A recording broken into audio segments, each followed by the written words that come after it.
அண்ணாமலை இப்படி பேசிவிட்டார் என்பதை கேட்பதை விட எடப்பாடி ஏன் அப்படி பேசினார் என்று அதிமுக காரர்களை கேட்க வேண்டும். ஏன் அண்ணாமலை பேசக்கூடாதா? அவர் ஒரு தேசிய கட்சியினுடைய மாநில தலைவர். அவர் இன்னொரு தலைவரை விமர்சனம் செய்யக்கூடாதா? அவருக்கு உரிமை இல்லையா? அவர் விமர்சனம் செய்யலாம், உரிமை உண்டு. ஆனால் அது நாகரிகமான முறையில் விமர்சனம். என்ன கேட்கிறேன், தற்கூறின்றது அநாகரிகன்றது எங்க சொல்லிருக்குன்னு சொல்லுங்க. அப்ப நாகரிகமான வார்த்தை. அப்ப நீங்க பேசுறது எல்லாமே நாகரிகம்னு நீங்க டிக்ஷனரியில் எடுத்து கொடுத்து தான் பேசுறீங்களா? நான் கேட்பது அது அநாகரிகம் என்பதை முதல்ல ப்ரூவ் பண்ணும். அப்ப நல்ல வார்த்தையா? இல்ல அது கெட்ட வார்த்தையா? ஆல்மோஸ்ட். நீங்க புலவரா? தமிழ் புலவரா? நீங்க நான் புலவர் இல்லை, இலக்கியவாதி. அப்ப தற்குறி பேசிக்கக்கூடிய இரண்டு தலைவர்களுமே தற்குறி என்பது எடப்பாடி பழனிசாமி வயசுல மூத்தவர், அரசியலில் ஒரு வார்த்தை பேசிட்டா எடப்பாடி அண்ணாமலை அதை கடந்து போயிருக்கலாம், மன்னிச்சு விட்டுட்டு போயிருக்கலாம். நீங்க எனக்கு புரிய மாட்டேங்குது. நீங்க யாரும் நீங்க ஏன் அப்படி நடந்துக்கல, நீங்க ஏன் இப்படி நடந்துங்க, நீங்க ஏன் சொல்றீங்க? அவசியம் இல்லை, அது அவசியம் இல்லை. எடப்பாடி எனும் தற்கூரிக்கு எந்த தகுதியும் இல்லை.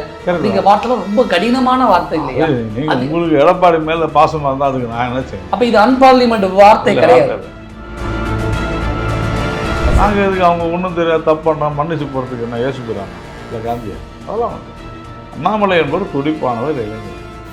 நான் என்ன கேட்குறேன், உங்களோட வயசில் கம்மியாக இருந்தால் என்ன வேணாலும் பேசுவீங்களா? உங்களோட அனுபவத்தில் குறைவாக இருந்தால் என்ன வேணாலும் பேசுவீங்களா? என்ன நீங்கள் கருணாநிதியை பேசாத பேச்சா? எங்கள் அண்ணாமலை எங்கே தலைவராக இருக்காது? பிஜேபி. அப்புறம் இவருக்கு எதுக்கு அது? அவர் எப்படி பதவி வாங்கினா உங்களுக்கு என்ன வந்துச்சு? இது ஒரு விமர்சனத்தோட சண்டை மாதிரி தெரியலையே, வேற ஏதோ வாக்கிய சண்டை இருக்குமோ அப்படின்னு. அதை நீங்க போய் என்னன்னு பாருங்க. உங்களுக்கு பொழுது போறோன்னா அதை பாருங்க. எங்களுக்கு இதோட நிறைய வேலை இருக்கு.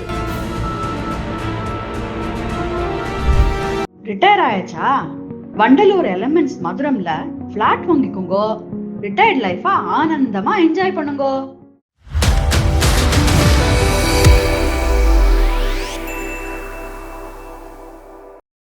வணக்கம் சார். வணக்கம்.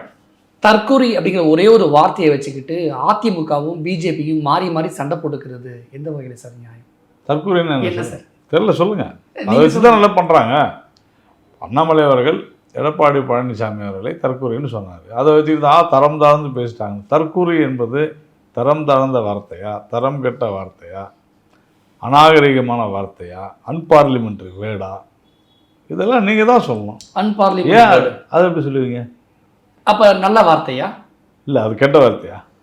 ஆல்மோஸ்ட். நீங்க புலவரா? தமிழ் புலவரா? நீங்க? நான் புலவர் இல்லை, இலக்கியவாதியா? அப்ப தற்குறி பேசிக்கக்கூடிய இரண்டு தலைவர்களுமே தற்குறி என்பது ஒரு தமிழ் வார்த்தை, அவ்வளவுதான். இதுல எங்க தரம் தாழ்ந்து எங்க பேசுனாங்க? ஒன்றும் இல்லையே. அப்ப தற்குறிங்கிற வார்த்தைக்கு அர்த்தம் என்ன? ஒன்றும் தெரியாதவர்னு சொல்றாங்க. அரசியல்வாதி அது மாதிரி சொல்லக்கூடாதா? தவறாக திரு எடப்பாடி பழனிசாமி அவர்கள் பல விஷயங்களை அண்ணாமலை குறித்து விமர்சனம் செய்தார். அதற்கு ஒரு எதிர்வினையாக அதை சொல்லி இருக்கிறார். நீங்க அண்ணாமலை கிட்ட அண்ணாமலை இப்படி பேசிவிட்டார் என்பதை கேட்பதை விட எடப்பாடி ஏன் அப்படி பேசினார் என்று அதிமுக காரர்களை கேட்க வேண்டும். அது என்ன? அது ஏன் அண்ணாமலை பேசக்கூடாதா? அவர் ஒரு தேசிய கட்சியினுடைய மாநில தலைவர். அவர் இன்னொரு தலைவரை விமர்சனம் செய்யக்கூடாதா? அவருக்கு உரிமை இல்லையா? அவர் விமர்சனம் செய்யலாம், உரிமை உண்டு. ஆனால் அது நாகரிகமான முறையில் விமர்சனம். என்ன கேட்கிறேன், தற்கூறின்றது அநாகரிகன்றது எங்க சொல்லிருக்குன்னு சொல்லுங்க. அப்ப நாகரிகமான வார்த்தை. அப்ப நீங்க பேசுறது எல்லாமே நாகரிகம்னு நீங்க டிக்ஷனரியில் எடுத்து கொடுத்து தான் பேசுறீங்களா? நான் கேட்பது அது அநாகரிகம் என்பதை முதல்ல ப்ரூவ் பண்ணுங்க. சும்மா ஏதோ அண்ணாமலை பேசினார்ன்றதுக்காக இது அரசியல் ஆக்குவது என்பது தவறு. தற்கூறின்றது அநாகரிகமான வார்த்தைன்னு எங்க சொல்லு. அப்ப என்ன வார்த்தை? என்ன? அதான் உங்களுக்கு தெளிவா சொல்றேன். ஒன்றும் தெரியாதவர், அவ்வளவுதான். அது சொல்றதுக்கு ஒன்றும் தப்பு இல்லையே. இந்த தற்கொலைத்தரமான அரசியல் விமர்சனங்கள் என்பது ஆரோக்கியமான விமர்சனம் தானா? ரெண்டு கட்சிகளுக்கு. திரு அண்ணாமலை அவர்கள் மீது முன்னாள் அதிமுக அமைச்சர்களும் திரு எடப்பாடி பழனிசாமி அவர்களும் வைத்த விமர்சனங்கள் ஆரோக்கியமானவை தான் என்றால் இதுவும் ஆரோக்கியமானவை தான். எடப்பாடி பேசினதுனால அது ஆரோக்கியம் என்றால் அண்ணாமலை பேசுவதும் ஆரோக்கியமா? அண்ணாமலை எதற்காக அது பேசினார்? எடப்பாடி பழனிசாமி அவர்கள் அண்ணாமலை அவர்கள் குறித்து தவறாக விமர்சனம் சார், நான் தரக்குறைவாகன்ற வார்த்தையை நான் யூஸ் பண்ணல, தவறாக விமர்சனம் செய்தார். அவங்களுக்கு தான் ஒன்றும் தெரியல, தெரியாம தப்பு பண்ணிட்டாங்க. அதுக்காக தப்பு பண்ணுவீங்களா? நாங்கள் எதுக்கு அவங்க ஒன்றும் தெரியாது தப்பு பண்ணுறோம் மன்னிச்சு போகிறதுக்கு என்ன யோசிக்கிறானா? இல்லை காந்தியா? அதெல்லாம் ஒன்று. அண்ணாமலை என்பவர் துடிப்பானவர் இளைஞர். அவர் மீது ஒரு தனிப்பட்ட விமர்சனத்தை வைக்கும்போது பதிலடி கொடுப்பதற்கு அவருக்கு எல்லா உரிமையும் இருக்குது, தகுதியும் இருக்குது, செய்வார். கண்டிப்பாக செய்யலாம். காந்தியா இருக்கிறதுல தப்பு இல்லை. இல்லை, எதுக்கு செய்யணும்னு கேட்குறேன். நான் உங்களை அடித்தா திருப்பி அடிக்க மாட்டீங்களா? என்ன சார் நீங்க என்ன மூத்தவர், அதனால மூத்தவங்கன்னா அடிக்கலாமா? என்ன இது என்ன பேச்சுன்னு புரியல. அவர் வந்து அரசியல் அனுபவமிக்கவர் என்ன வேணாலும் பேசலாம். அனுபவம் மிக்கவன்னா இன்னும் ரொம்ப அமைதியாக நாகரிகமாக நடந்துக்கணும், நாகரிகமாக பேசணும். அதை விட்டுட்டு இஷ்டத்துக்கு பேசிட்டு தான் அர்த்தம். எடப்பாடி பழனிசாமி வயசுலயே மூத்தவர், அரசியல் ஒரு வார்த்தை வாங்கிட்டு பேசிட்டா எடப்பாடி அண்ணாமலை அதை கடந்து போயிருக்கலாம், மன்னிச்சு விட்டுட்டு போயிருக்கலாம். நான் கேட்பது புரிஞ்சுங்க. நீங்கள் வயசில் மூத்தவர், அனுபவத்தில் மூத்தவர், எதை வேணாலும் பேசலாமா? ஏதோ ஒரு வார்த்தை தெரியாம சொல்லிட்டு ஏன் கேட்கணும்? நாங்கள் ஏன் கேட்கணும்? அதிமுக நம்ம கூட கூட்டணி இருந்த கட்சி தானே. அவசியம் இல்லைங்க. நீங்கள் எங்களுக்கு புத்தி சொல்கிறீங்களா? நீங்கள் எனக்கு புரிய மாட்டேங்குது. நீங்கள் யார் வந்து நீங்கள் ஏன் அப்படி நடந்துக்கல, நீங்கள் ஏன் இப்படி நடந்துங்க, நீங்கள் ஏன் சொல்கிறீங்க? அவசியம் இல்லை, அது அவசியம் இல்லை. தவழ்ந்து காலில் பிடிச்சி பதவியை பெற்ற எடப்பாடி 10 வருஷமா 10 பைசா கூட வாங்காம பச்சை எங்களை கையெழுத்து போட்ட இந்த அண்ணாமலை பற்றி பேச எடப்பாடி எனும் தற்கூரிக்கு எந்த தகுதியும் இல்லை. அப்படிங்கிற வார்த்தை ரொம்ப கடினமான வார்த்தை இல்லையா? உங்களுக்கு எடப்பாடி மேல பாசமா இருந்தா அதுக்கு நான் என்ன செய்யணும்? அப்ப இது அன்பார்லிமெண்ட் வார்த்தை கிடையாது. இல்லை, உங்களுக்கு எடப்பாடி பழனிசாமி அவர்கள் மேல ஒரு ஸ்டாப் கார்னர் இருக்குது, அதனால அண்ணாமலை சொல்றது தப்புன்றீங்க. இதே அண்ணாமலை மேல யாருக்காவது ஸ்டாப் கார்னர் இருந்தா அவர் சொன்னது தப்புன்பாங்க. அண்ணாமலை எடப்பாடி மீது வச்ச அதே விமர்சனத்துக்கு அதுக்கு முன்னாடி போய் பார்த்தோம்னா எடப்பாடி என்ன சொல்லியிருக்காருன்னா, யாரையோ பிடிச்சு உழைக்காமல் பதவியை பெற்ற அண்ணாமலை, யாரையோ பிடித்து உழைக்காமல் பதவியை பெற்ற அண்ணாமலை எடப்பாடி சொன்ன வார்த்தை. அங்கே நிறுத்து. இவர் யார் அதெல்லாம் சொல்றது? அவர் ஏடிஎம்கேல வந்து பதவி கேட்டார் அண்ணாமலை கிட்ட. எங்க அண்ணாமலை எங்க தலைவராக இருக்காரு? பிஜேபி. அப்புறம் இவருக்கு எதுக்கு அது? அவர் எப்படி பதவி வாங்கினா உங்களுக்கு என்ன வந்துச்சு? சரிதானே? இவர் யாருங்க அதெல்லாம் பேசுவதற்கு? அவசியம் இல்லை. நான் என்ன கேட்குறேன், உங்களோட வயசில் கம்மியாக இருந்தால் என்ன வேணாலும் பேசுவீங்களா? உங்களோட அனுபவத்தில் குறைவாக இருந்தால் என்ன வேணாலும் பேசுவீங்களா? என்ன நீங்கள் கருணாநிதியை பேசாத பேச்சா? நீங்கள் மற்ற அரசியல்வாதிகளை பேசாத பேச்சு தவறு இதெல்லாம். நான் என்ன கேட்குறேன், நீங்கள் ஒரு சக அரசியல்வாதிக்கு உண்டான மரியாதையை கொடுங்க. நான் வந்து அநாகரிகமாக யார் பேசுவதையுமே நான் வந்து விரும்ப மாட்டேன், எனக்கு அது அவசியமே இல்லை. ஆனால் ஒரு வினைக்கு எதிர்வினை என்பது இருக்கத்தான் செய்யும் அரசியலில். நான் என்ன சொல்கிறேன், நீங்கள் சார் அவர் தான் சொல்லிட்டாரு, நீங்கள் அனுசரித்து எதுக்கு அனுசரித்து போகணும்? அவர் எப்படிங்க சொல்லலாம்? அதே தான் நீங்கள் சொன்ன 2 விஷயம், ஒன்று அனுபவம், இன்னொன்று வயது. அது என்ன சார் அழகு? அந்த அனுபவமும் அந்த வயதும் இன்னும் முதிர்ச்சியோடு நடந்து கொள்ள வேண்டுமா வேண்டாமா? நீங்கள் எப்படி அவர் இப்படி வந்து யார் கையை காலை பிடிச்சி பதவி உங்களுக்கு என்னதுக்குன்னு கேட்குறேன் நான். இது எங்கள் கட்சி, நாங்கள் அண்ணாமலையை தலைவராக்குவோம், அண்ணாமலையை முதலமைச்சராகுவோம், அண்ணாமலையை மத்திய அமைச்சராகும், நாங்கள் என்ன வேணாலும் உங்களுக்கே அதை பற்றி நீங்கள் உங்கள் கட்சி பாருங்கள். மக்களால் விரும்பக்கூடிய ஒரு தலைவர், தொண்டர்களால் விரும்பக்கூடிய ஒரு தலைவரை விமர்சனம் செய்தால் அண்ணாமலை போன்ற இளைஞர்கள் கண்டிப்பாக பொங்கி எடுத்தான் செய்வார்கள். அண்ணாமலையும் எடப்பாடி பழனிசாமியும் மாறி மாறி தற்கொலைங்கிற வார்த்தையை பேசி ஒருத்தர் விமர்சனம் பண்ணிக்கிறாங்க கடுமையாக. நடுவில் நீங்களும் வந்து திரும்ப பேசுறீங்க அப்படிங்கிற மாதிரி சொல்லி நீங்களும் தற்கூரிக்கு ஒரு விளக்கம் கொடுத்து ஒரு 2-3 வரியில போட்டிருந்தீங்க. அது என்னன்னு வாசகர்களுக்கு ஒரு தடவை படிச்சு காமிச்சிடுறேன். தற்கூரி என்றால் என்னவென்றே தெரியாமலேயே சில தற்கூரிகள் தற்கூரித்தனமாக தற்கூரி என்ற அண்ணாமலை சொல்லிவிட்டாரே என்று துள்ளி குதித்து கொண்டு இருப்பது தற்கூரித்தனமானது. இந்த தற்கூரிகளின் தற்கூரித்தனத்தை வன்மையாக கண்டிக்கிறோம். சரிதானே? இது ஏன் இப்படி ஒரு தற்கூரி விளையாட்டு?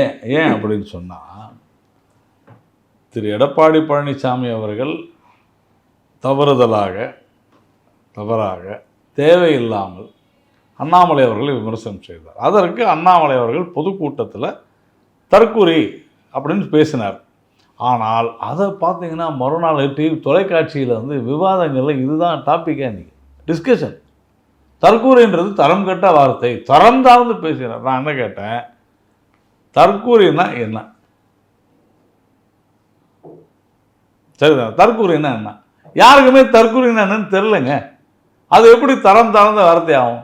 யார் உங்களுக்கு சொன்னது அது வந்து அநாகரிகமான வார்த்தை, அன்பார்லிமெண்ட்ரி வேர்டு, இன்னும் சொல்லப்போனால் கெட்ட வார்த்தை இல்லையே. தற்கூரி என்பது தொடர்ந்து பேசப்படுகிற வார்த்தை தான். அப்போ தற்கூரினா என்னன்னே தெரியாதையே ஐயோ தற்கூரினா கெட்ட வார்த்தை அப்படின்னு நினச்சிக்கிட்டு பிரச்சனை வந்து வார்த்தையில் இல்லை, அதை யார் சொன்னார்கள் என்பதை பொறுத்து இருக்குது. நல்லா புரிஞ்சுங்க. யார் மீது அது சொல்லப்பட்டது, விமர்சனம் செய்யப்பட்டது என்பது கூட இப்போ இங்கே பிரச்சனை இல்லை. அண்ணாமலை ஏதாவது தவறு செய்ய வரா, அண்ணாமலை நம்ம ஏதாவது சொல்லலாமா அப்படின்னு காத்துக்கிட்டே இருக்கும்போது இந்த தற்கொலைன்ற வார்த்தையை கண்டுபிடிச்சிட்டாங்க. அதனால தான் அண்ணாமலை, ஐயோ அண்ணாமலை இப்படி பேசிட்டாரு, அண்ணாமலை இப்படி பேசிட்டாரு, ஏன் அண்ணாமலை பேசக்கூடாதா? என்னங்க என்ன பேச்சு, களவாணி பயல்கள். நான் என்ன கேட்குறேன், ஏன் பேசக்கூடாது? அவர் ஒரு கட்சியோட மாநில தலைவர். சரி சரி, என்ன பேசிட்டாரு? நான் அதான் கேட்குறேன். தற்கூரின்னா இப்படி ஒரு விமர்சனம் தேவையா? நான் சொல்றேன், தற்கூரின்னா என்னங்க சொல்லுங்க, அதானே கேட்குறேன் நான். எடப்பாடி பழனிசாமி ஒரு பொது மேடையில் 4 தான் அடிச்சாரு. அதற்கு பதிலா அண்ணாமலை அதே பொது மேடையில் இறங்கி 6 அடிச்சாரு. ஆனா நீங்க நோ பாலுக்கெல்லாம் 6 அடிச்சுக்கிட்டு இருக்கீங்களே. ஒவ்வொரு வரியிலையும் நீங்க உங்களுடைய விமர்சனத்துல ஒவ்வொரு வரியிலையும் 2 இடங்கள்ல அதுல என்ன, நான் இதுல என்ன சொல்லியிருக்கேன்னா, தற்குறி என்ற வார்த்தையை தவறானது என்று சில தற்குறிகள் பேசுகிறார்கள். ஒன்றும் தெரியாது என்கிற வார்த்தையை ஒன்றும் தெரியாதவர்கள் பேசுகிறார்கள் தான் நான் சொன்னது. இதுதான் விஷயமே. அப்போது நான் என்ன கேட்குறேன், களவாணி பயல்களே, புறம்போக்குகளே அப்படின்னு சொல்லி முதலமைச்சர் ஸ்டாலின் அன்றைய எதிர்க்கட்சி தலைவர் பேசினார். அன்றைக்கி எங்கே போனாங்க இவங்களா? இப்போ நான் சொன்னவங்களாம் யார் பேசினார்? சில யார் பிஜேபிக்காரங்கள பேசலாமா? அவரை களவாணி பயல் பேசலாமா? அப்போ நானும் வந்து விமர்சனம் பண்ணேன். ஒரு எதிர்க்கட்சி தலைவர், முன்னாள் துணை முதல்வர் இப்படி பேசலாமா? உடனே அவர் 2 நாள் கழித்து கள்ளக்குறிச்சியில் நடந்த ஒரு கூட்டத்தில் பேசுகிறார். என்னென்னு, இது அநாகரிகமான சொல்லா, இவை சட்டசபை குறிப்பிலேயே இடம்பெற்றிருக்கிறது அப்படின்னு பேசினார். இருக்குது, எல்லாத்துக்கும் ரெக்கார்ட் இருக்குது. நான் என்ன கேட்குறேன், எல்லாத்தையும் விட சார் இவங்கெல்லாம் எங்கே போனாங்க? நீங்கள் எங்கே போனீங்க? இன்றைக்கி யூடியூபோ இல்லை மற்ற மீடியாவோ திரு அண்ணாமலை அவர்களை பல முன்னாள் அமைச்சர்கள், அஇஅதிமுக அமைச்சர்கள் ஒருமையில் பேசியிருக்கிறாங்க. உண்டா இல்லையா?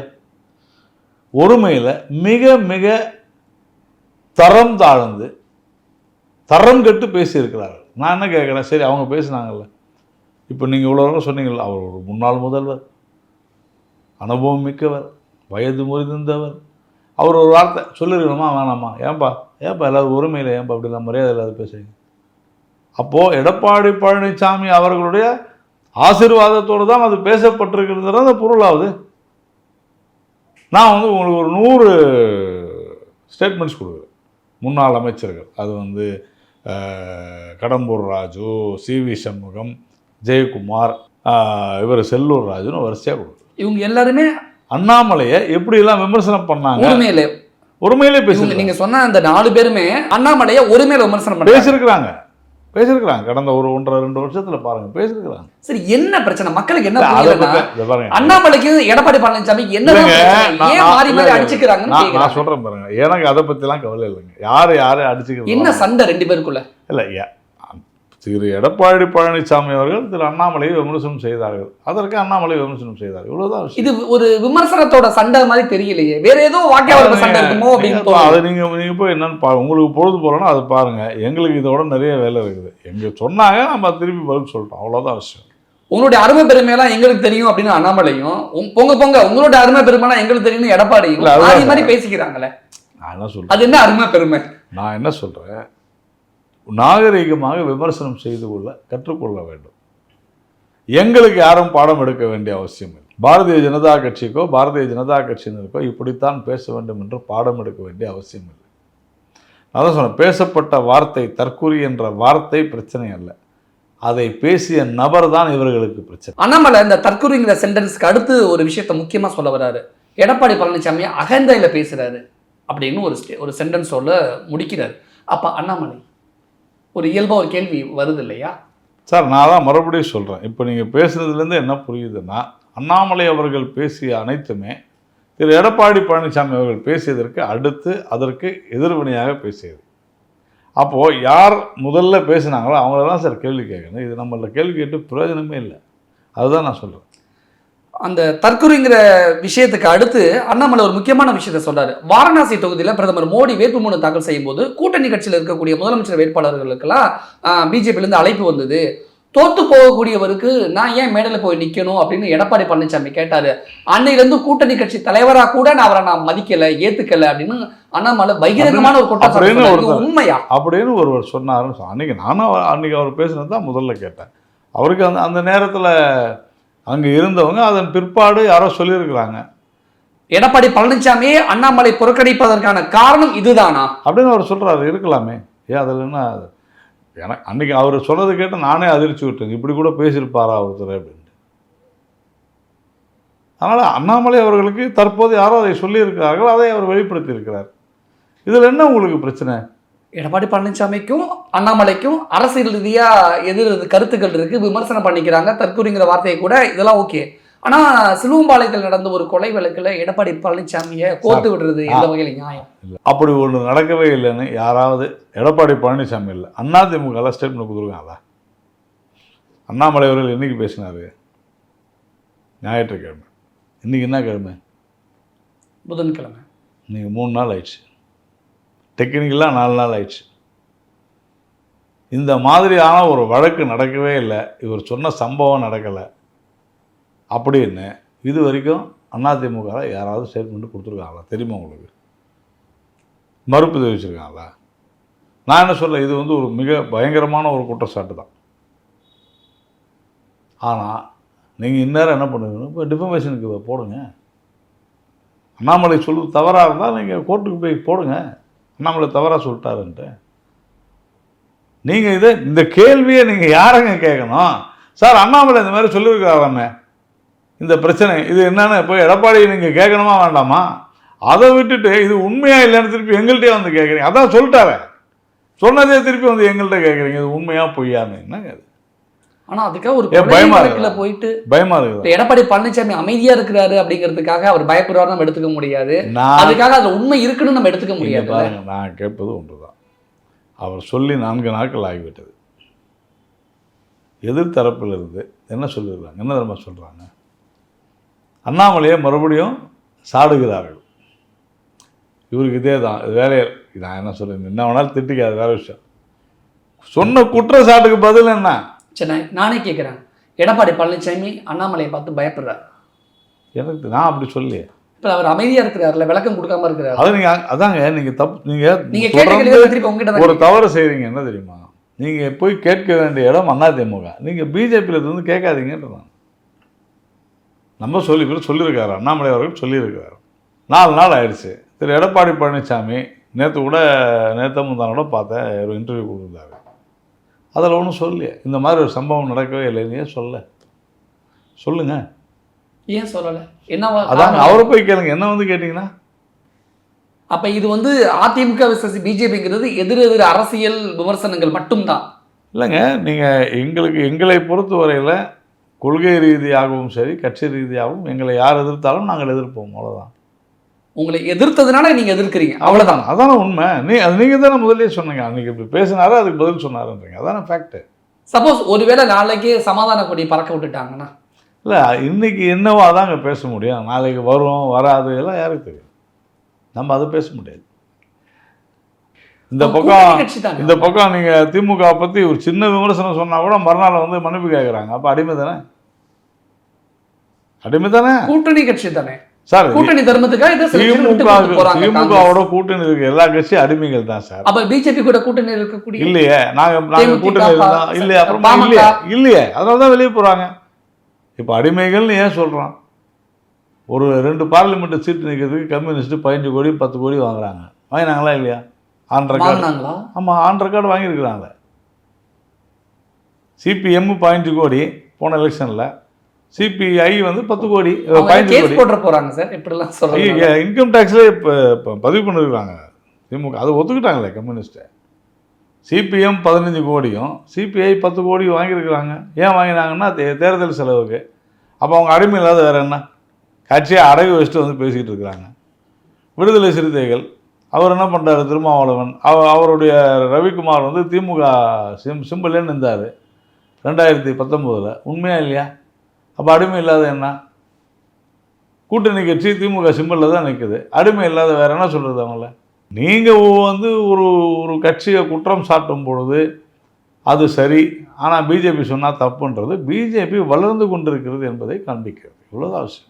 அரசியலுக்காக பழனி கோயில் மீது கை வைப்பவர்கள் மண்ணோடு மண்ணாகி போவார்கள் அப்படின்னு அண்ணாமலை பேசியிருக்காரு. அரசியலுக்காக மாநாடு நடத்துது திமுக அப்படிங்கிற ஒரு விமர்சனமும் வச்சிருக்காரு. இதே மாதிரியான ஒரு மாநாடு, இதே மாதிரியான ஒரு பழனி முருகன் கோயிலை மையப்படுத்தி தானே பிஜேபி இதுக்கு முன்னாடி பண்ணாங்க. சில விஷயம் நாங்கள் ஒன்றும் கடவுள் இல்லவே பாத யாத்திரை பண்ணீங்களே. கடவுளை நம்புவன் முட்டாள், பரப்புவன் அயோக்கியன், கடவுளை நம்புவன் காட்டுமரணிலாம் சொல்லி.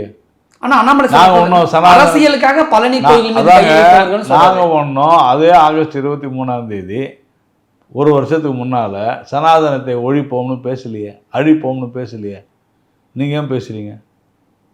அப்போ நீங்கள் மண்ணோடும் வேரடி மண்ணோடும் போவீர்கள் என்று சொல்வது தவறு ஒன்று. அப்போ சமாதானத்தை ஏற்றுக்கொண்டால் தான் ஆன்மீகத்தை ஏற்றுக்கொண்டதாக பொருள். ஆமாம், அதான உண்மை. அப்போ சமாதானத்தை ஏற்றுக்கொள்ளாதவர்கள் ஆன்மீகத்தையே புறக்கணிக்கிறார்கள். சனாதனம் என்பதும் இன்றைய இந்து மதமும் ஒன்று தான் சார். இது புரியலன்னா அதுக்கு நான் அப்புறமா நான் தற்கூறின்னு சொல்ல வேண்டியிருக்கோம். அதுக்கு நீங்கள் திருப்பி இன்னொரு இன்டர்வியூ வைப்பீங்க. ஆனால் அண்ணாமலை என்ன சொல்றாருன்னா, அரசியலுக்காக பழனி கோயிலை பயன்படுத்துபவர்கள் மண்ணோடு மண்ணாகி போவார்கள். திமுக அரசியலுக்காக முருகன் மாநாடு நடத்துது. பிஜேபி இதுக்கு முன்னாடி இதே விஷயத்தை தானே பண்ணியிருக்கு. நான் ஒரு விஷயம் சொல்றேங்க. கடவுள் மீது நம்பிக்கை வைத்து அதை வைத்து ஒரு விழா நடத்துவது, ஆன்மீக விழா நடத்துவதை நாம் வரவேற்கிறோம். ஆனால் அந்த கொண்டாடணுமே. கேளுங்க சார், அந்த மாநாட்டில் சமீபத்தில் இப்போ சுகி சிவன் ஒருத்தர் அந்த மாநாட்டில் கலந்துக்கிட்டு இருக்காருல்ல, அந்த சுகி சிவன் என்ன சொல்கிறாரு? ஆன்மீக சொற்பொழிவாளர் இல்லை, இப்போ இந்த மாநாட்டில் முருகர் பெருமை பற்றி பேசுகிறாருல்ல, அதே சுகி சிவன் கொஞ்ச நாளைக்கு முன்னால் பழனி கோயில் இருக்குது, முருகரே இல்லைன்னு. நீங்கள் அந்த நபரை வச்சுக்கிட்டு நீங்கள் நடத்தினா அதுக்கு பேர் என்ன? போலி. ஒரு புரிதல் அதன் பிறகு வந்திருக்கலாம் இல்லையா அவருக்கும் கூட. அதாவது இந்த கதை சப்பக்கட்டுகள்லாம் வேணாம். நாம் சொல்கிறது இதை அரசியல் காரணங்களுக்காக ஒரு கம்யூனிஸ்ட் எம்பி அங்கே இருக்கிற எம்பி பேசுகிறாரு. என்னென்னு, பழனி மலைக்கு பின்னால் அந்த கோவிலுக்கு மலைக்கு பின்னால் இஸ்லாமியர்கள் தொழுகை நடத்துகிறாங்கன்றாரு. எப்படி நீ பேசலாம்? ஏன் போய் பேசுகிறீங்க? இப்போ உங்களுடைய பாயிண்ட் ஆஃப் வியூலேயே நீங்கள் சொன்ன மாதிரி கடவுளே இல்லைன்னு சொல்லி திமுக சொல்கிறாங்க. ஆனால் அப்படிப்பட்டவங்களே ஆன்மீகத்தை விரும்பாத திமுகவே முருகனுக்கு ஒரு மாநாடு நடத்துதுன்னா அது நீங்கள் வரவேற்கணும். அவசியம் இல்லைன்ற நீங்கள் அப்போ ஏற்றுக்கொள்ளுங்கள். முதல்ல அப்போ ஆன்மீக அரசியல் பிஜேபி மட்டும்தான் பண்ணணுமா? திமுக பண்ணக்கூடாது? திமுக செஞ்சால் நாங்கள் வரவேற்கிறோம். ஏன் அதை வரவேற்கலாம்? மாநாட்டை நீங்கள் என்னுடைய ஸ்டேட்மெண்ட்லாம் எடுத்து படித்து பாருங்கள். மகிழ்ச்சின்னு சொல்லியிருக்கிறோம், நாங்கள் வரவேற்கிறோம்னு சொல்கிறோம். ஆனால் அதில் கலப்படம் பண்ணாதீங்கன்னு சொல்கிறோம், அவ்வளோதான். கலைஞர் நம்பர் 1 ஊழல்வாதி, தமிழ்நாட்டில் மாற்று அரசியல் வேணும் அப்படிங்கிறதுல எந்த மாற்று கருத்தும் கிடையாது அப்படின்னு பேசிய அண்ணாமலை ஏன் கலைஞர் ஞானைய வெளியீட்டு விழாவில் ஏன் கலந்துக்கும்? சார், ஒரு விஷயம் புரிஞ்சுங்க சார், அரசு விழா அப்படின்னு சொல்லும்போது அதில் கலந்துக்கிறதுல தவறு இல்லை. அதிமுக அது அரசியல் விழான்னு ஒன்று. ரெண்டாவது, இந்த வெறுப்பு அரசியல்லாம் நீங்கள் திமுக அதிமுகவில் தான் பார்க்க முடியும். பாரதிய ஜனதா கட்சியை பொறுத்தவரையில், அதுவும் குறிப்பாக எங்களுடைய முன்னாள் தலைவர்கள் வாஜ்பாய் அவர்கள், அத்வானி போன்றவர்கள் எல்லாமே தொடர்ந்து மாற்றுக் கட்சியினருடைய அழைப்பின் பேரில் நாங்கள் பல விழாக்களில், அவங்களுடைய இல்ல விழாக்களில் கூட நாங்கள் கலந்துக்கிட்டு இருக்கோம். முலாயம் சிங் யாதவ், லல்லு பிரசாத் யாதவ் இல்ல திருமணத்தில் நாங்கள் கலந்துக்கிட்டு இருக்கிறாங்க. எங்கள் தலைவர் மோடி கலந்துக்கிட்டு இருக்கிறாரு. தவறு ஒன்றும் இல்லைங்க. அரசியல் நாகரிகம் என்பது வேறு, அரசியலுடைய கொள்கை என்பது வேறுங்க. எல்லாருமே ஒன்று தான் சார், எல்லாரும் ஒன்று தான். இதில் என்ன பெருசாக திமுக காரங்க தான் நான் பேசாத போயிடுவேன். நான் என்றைக்கு முதல்வரை பார்த்தாலும் நம்முடைய முதல்வர் நான் வணக்கம் சொல்லியிருக்கிறேன். ஏன்னா அவர் நலம் விசாரிப்பார், நான் அவரை நல்லா விசாரிப்பேன். இன்றைக்கி நான் காங்கிரஸ் கட்சியினுடைய முக்கியமான நிர்வாகிகளோடு நான் பேசிக்கிட்டு தான் இருக்கிறேன். அண்ணாமலை அவர்களுடைய அரசியல் விமர்சனங்களுக்கு நிறைய விஷயங்களுக்கு எங்கள் கூட பதில் அளிச்சிருக்கீங்க. மிக்க நன்றி. நன்றி. ரிட்டையர் ஆயாச்சா? வண்டலூர் எலமெண்ட்ஸ் மதுரம்ல ஃபிளாட் வாங்கிக்கோங்க. ரிட்டையர்ட் லைஃபா ஆனந்தமா என்ஜாய் பண்ணுங்க.